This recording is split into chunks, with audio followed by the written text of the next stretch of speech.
It's another beautiful Wednesday, and welcome to She Issues on Splash 105.5 FM. My name is Toyin Adepoju. On She Issues today, we'll be taking a look at breast cancer. What is breast cancer? What are the symptoms of breast cancer? And all you need to know about breast cancer. To do that with me, I have Dr. Sola Oriniowo. He's from the ABC Foundation. Welcome to She Issues. Good evening. It's my pleasure to be here. All right, Dr. Sola Oriniowo. What exactly is breast cancer? Before I speak about breast cancer in itself, it takes us to understand the concept of what cancer is. So cancer refers to over 100 different types of diseases. The body is made up of building blocks called cells. Now, these cells go through a process. They grow, multiply, and then die off. When this process is disrupted in such a way that these cells no longer die off, they continue to grow and multiply and then move from one part of the body to another. Cancer has developed. Now, we name it according to the part of the body that it occurs in. Okay. So when this happens in the breast, it becomes breast cancer. When it happens in the liver cancer. All right. So now, thank you for the simple, straight to the point definition of cancer itself. Now we're being specific. It is breast cancer we're actually talking about today. Now, who gets breast cancer? Is it only women? No. But it is more common in women. Okay. I don't think we've recorded up to 1,000 cases in men all over the world. But majority of the breast cancer cases occur in women. Well, from your research, why is this so? Well, because the things that lead to the development of breast cancer in women have to do with interplay of hormones and the density of the breast. So it's more likely to occur in females because of the female hormones involved and also the genetic components involved. What are the symptoms of breast cancer? The dangerous thing about cancers, and breast cancer inclusive, is that it starts without showing any sign, which is why we say women should go for screening periodically. So it starts in the body quietly. By the time it starts showing signs, that's already getting late. Now, the commonest signs of breast cancer would be a lump in the breast. This lump can be as small as the lump that you see in amala, what the Yorubas call koko. It could be that small. And in 8 in 10 cases, it's usually painless. So the fact that a lump is not painful does not mean it is not cancer. Women could also notice changes in the size of the breast. So one breast can grow larger than the other. Okay. Nipple discharges for women who are not breastfeeding. It could be milk, it could be blood, it could be yellowish fluid. You could have dimples on the breast, skin changes. You could have ulcers, wounds on the breast. It could also start from the armpits where you feel a lump in the breast, in the armpits. Okay. Now let's talk about skin changes. How do you mean? Is it changing from perhaps your fair in complexion? Then you realize that your breast color changes to black or something? Every individual has a particular skin texture and color. Okay. So when that begins to change in a localized area around the breast, so it could be that a dark person begins to get fairer. Okay. Or it could be a reddish or greenish discoloration on the breast. Essentially, if you notice anything that is not normal in your breast, it's a warning sign and a reason to seek out your healthcare provider. When is actually the best time to actually examine one's breast? Okay, so I would classify... The reason why I'm actually asking this is, during or before menstruation, the woman, that some changes do occur. Yes, of course. You understand? Yes. So sometimes you cannot really say, something is wrong with me or something is wrong with my breast. So at what point do you think women need to actually check for maybe symptoms of breast cancer? On the average, I recommend a week after the day you started your period. So if a period starts on Monday, the next Monday you check your breast. You do a self breast examination. But for women who are menopausal, you choose a convenient day of the month because the hormonal changes now have been disrupted for menopausal women.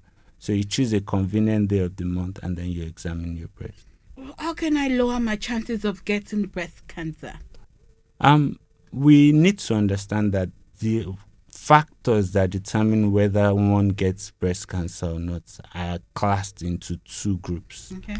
There is the things that we cannot change, which we call non-modifiable factors. For example, you can't change the fact that you're a woman. You can't change the fact that you're growing older. Those are things that are bound to happen to everybody. You can't change the fact that you are of African descent. Those are things that we cannot change. However, you cannot change the fact that a woman cannot change the fact that she has a family history. So if someone in the family has had, that's also a risk factor. So is breast cancer hereditary? Genes are passed from parents to offspring, but it doesn't mean the offsprings will have. So if I have an auntie somewhere, an auntie from maybe my father's side or maybe my mom's side actually died of breast cancer at one particular period, Yeah. are there chances? Yes, you have increased risk more than the average person who does not have a first degree relative with breast cancer. But for the modifiable factors, things that we can change, obesity, that's being too fat, is one of the leading risk factors. Women who smoke, women who do not breastfeed. In fact, the Catholic nuns were the ones that gave us a pointer to the effect of breastfeeding on protection against breast cancer. So women who do not breastfeed, we encourage every woman at least breastfeed your children Are you for trying 6 to months. say now? Are you trying to say that well, perhaps you've been single for a while? Maybe you're not married and you're actually in your late 30s or in your early 40s. Are there chances that you can have breast cancer? Not breastfeeding increases your risk, but it doesn't mean you will have breast cancer. Okay. Increases So, the risk. because we've not identified a particular causative agent, we have what we call risk factors, which we use to profile women to know who is likely to come down with breast cancer and who is not. So it's a combination of all these risk factors, and this is individualized. Your risk factor will not be the same as your sister's and will not be the same as your friend, even though you have similar circumstances. But every individual has her own profile. So we combine all these risk factors to determine what are an individual's chances. Okay, so you talked about not breastfeeding. Well, I don't know. Is it that there's some women who have the childbirth who don't want to breastfeed the babies? Yes, it's a fad amongst the millennials not to breastfeed. Thinking the breast will sag, body image issues, and all of that. But what they don't realize is that the breast will undergo those changes whether you breastfeed or not, because it's a normal hormonal change. So it's better to breastfeed. The breast will return to its natural, to its normal size after the period of breastfeeding. Now, I have some few questions to ask you after getting a diagnosis. What treatment plan would you recommend after diagnosis? For every individual, treatment is personalized. So I can't say that this is what so and so women will go through. But the ways we treat breast cancer could be surgical. So a woman could have a surgery done to either remove the lump if detected early or remove the whole breast that is cancerous. or even both breast and the axilla, depending on the extent of the disease. There is also something called radiotherapy. So there is a machine that emits waves, like a low frequency radio waves, but this is a higher frequencies, just like advanced X-rays, but they are stronger ionizing radiation. So special doctors, who call them radiotherapists, are trained to use this ionizing radiation to treat cancer. So we call that radiotherapy. There are also drugs called chemotherapeutic agents, which an individual can take when she has breast cancer. This goes for sometimes 6 to 12 cycles, depending on the type of breast cancer and the extent of the disease. There are also more recent advances, though not readily available in Nigeria. We could have targeted therapies where you use hormones. Like I said earlier, there's an interplay of hormones in developing breast cancer. So hormones can be used to treat breast cancer. And then they could also use some genetic changes. They can make some, I would call it genomics, to treat breast cancer. That's big grammar for me. So those are like working with the basic building block, of the root cause of the problem. Again, this is advanced science, and it's not readily available in Nigeria and most developing countries. Okay.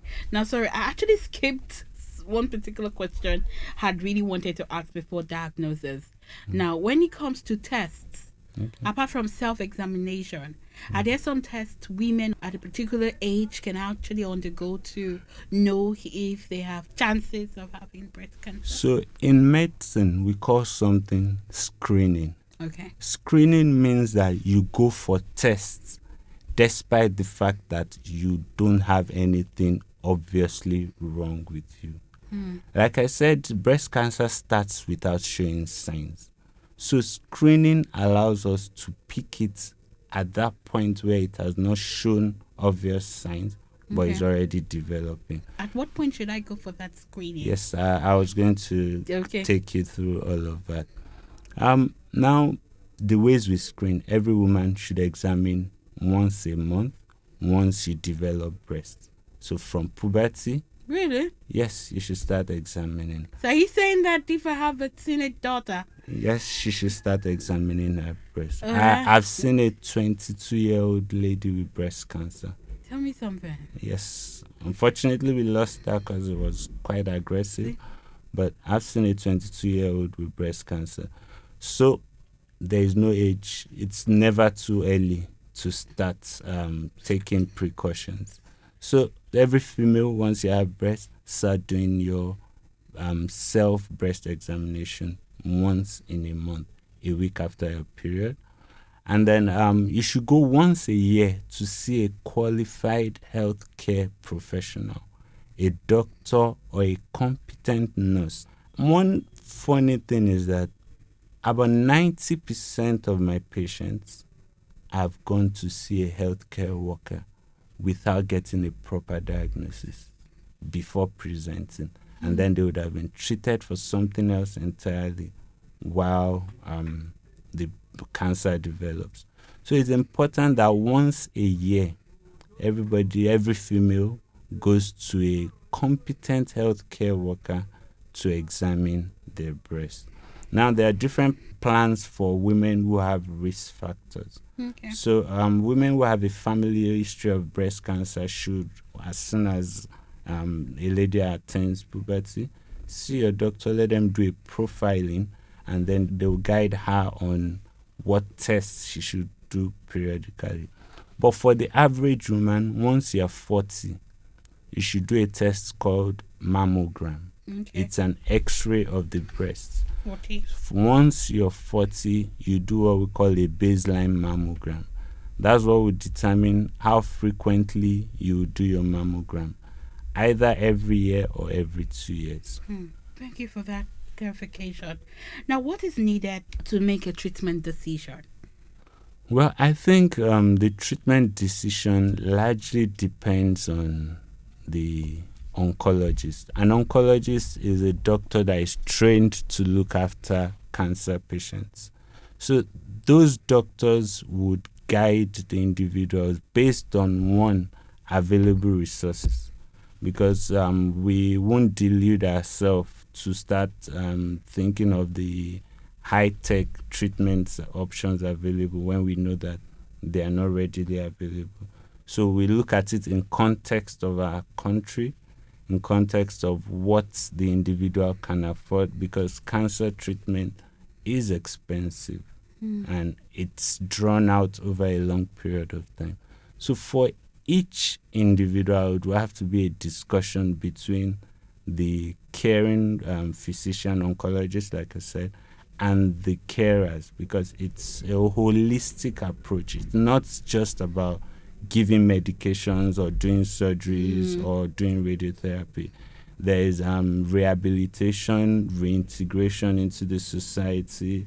There is a lot of counseling and psychological care that is involved, because having a diagnosis of cancer is a big issue. Yeah. Now, who should be informed of this treatment plan? Well, again, this depends on the individual. Unfortunately, we still have to deal with stigma in our society. So people with cancer are still being stigmatized. So there is a need to control the extent with which we divulge people's personal medical histories. And again, there's also a need to respect people's privacies. Not everybody wants others to know what they are going through. But everyone that is essential to the care needs to know. Everyone that would support financially needs to know.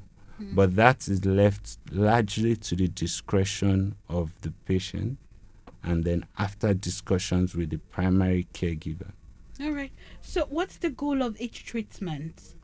Is it to eliminate the cancer, or help feel better, or both? I've seen pictures whereby they have to remove the breasts. I've seen also pictures whereby this person is just being treated. Now, are there treatments just to eliminate the cancer, or just to feel better? Treatments could have different goals. There are treatments for when cancer is detected early, it can be cured totally, either through surgery, radiotherapy, or chemotherapy. Breast cancer can be cured completely. The only thing is that it has to be detected early. But for the later stages of cancer, especially when it has spread beyond the breast to other parts of the body, let's say the liver, the brain, or the lungs, it's a bit more difficult, and we do what is called palliative care. Palliative care is a kind of care you give to patients who you cannot take away their ailments, but you make them comfortable without pain and to live life as best as they can while taking into consideration their circumstances. So to ensure that whatever time they have left on earth would be spent pain-free, distress-free. So, if someone has a strong family history of cancer, now this is not particular to breast cancer, are there chances of getting another cancer, and how does that affect treatment options? Each individual case is personalized. So there are other risk factors. A family history is not a sole risk factor for developing cancer. So it's not directly passed on. Yes, there are some genetic components for cancer that can be passed from a parent to offspring. But there are other things that would trigger those genes into actions for the individual to develop cancer. So for every case, you have to look at it in context of the history. All right, you've handled some cases with the foundation. Yes. Can you share some of your experience? Wow. Yeah. It's been a bittersweet story for us at ABC Foundation. We started out with creating awareness, but then we realized that it wasn't enough. Someone had to take a bold step and start offering services. So we decided to aid the process of early diagnosis by providing quick diagnostic services, prompt follow-up mammogram and breast ultrasound scans, doing the histologies on time and all of that. And then after doing all of that, we realized that there was only one place to send the patients to, which is UCH. And then after detecting a patient with breast cancer early, she may have had to wait for another 6 months before it's at turn, before she can get a date and all of that. So all that led us to taking steps to treat the initial early stage breast cancer. So this year we started our treatment center. Okay. The Ajimobi Cancer Treatment Foundation is an arm of the ABC Foundation, and then we treat breast cancer free. At least we look after the surgical cases, the early cases that are amenable to surgery, in collaboration with the Department of Surgery in UCH. We've had some successes in the fact that we target indigent patients who could not afford, but we've also had a lot of sad cases in that patients present quite late. They already have advanced disease that has spread, and there's really nothing much we can do. And the palliative care structure in Nigeria is still very weak. So I've had to send patients I know I can't help away, knowing that they don't have anywhere to go to, and it's going to be a very tough period for them. So with every success that we achieve, there's 10 to 15 that needs to be attended to. So the work is a lot, and the people working are too few. Wow. Well, I know for this month, you've carried out some free surgery, screening and surgery. And I also know that you've done some few awareness work here in Ibadan and some part of your state. How was the experience? How was the turnout? And let's know, more women aware about the need to go for screening, about the need to examine their breast? From our own experience, and it was again reinforced with our activities. So we had a rally on October 4 where we worked from Bovas. It was in collaboration with Bovas Charitable Foundation. We walked from Bovas headquarters in Bodija. We walked all the way to UCH. That road that leads in front of Secretariat. We reached out to over 20,000 women. And even during the walk, we realized that a large chunk of the women we encountered had minimal knowledge about breast cancer, not to talk of going for breast cancer screening. And then we organized the screening program across. We have 10 operational clinics across different local governments in the state. We screened 200 women in each local government. And the turnout was quite impressive. We had about 75% of our target population. We could do better, and we want to reach out to more women. And from those women, we were able to find a number with symptoms suggestive of breast cancer. We actually did a cervical and breast cancer screening program. I think we picked about 62 women that had symptoms suggestive of breast cancer. We did the follow-up, and we coned down to 16 of them. We've already done surgeries for about, I think, 3 of them now. The others are in different phases of diagnosis, because they have to go through a staging process for us to know the extent of the disease before we can intervene. In the process of screening, we also picked up women who had other ailments that are not breast cancer, but also issues in the breast. So we had about 26 of them, and we did surgeries for all of them. So we're not just solving free? for free, yes. And again, I would like to thank Bova's Charitable Foundation because they supported the treatment of all these patients. Um, so we are able to provide the services to them free in collaboration with Bova's Charitable Foundation. And we not only address breast cancer, but other breast lesions like fibroadenoma, women with cysts in their breasts, collection of fluid, women with nipple discharges, women with I other think you're going to come ailments, back another day and we to sorted talk all of it. about this, because this is my first time of, all we hear is breast cancer, Oh, okay. and then we don't hear of the other ones you Other just ones. mentioned. In fact, they occur more frequently than breast cancer. The only thing is that breast cancer has the most life threatening impact on their lives. All right, thank you so much, Dr. Sola Oriniowo from ABC Foundation. Thanks so much for being on She Issues on Ladies Lounge and Splash 105.5 FM. Your It's my final pleasure. words to women out there, to ladies out there, teenagers, adult girls, wife, mothers, sisters. Breast cancer and cancers in generally is a reality. But then if you do what you're supposed to do, it's like every other ailment and it can be cured completely. So please, let's not take chances with our lives.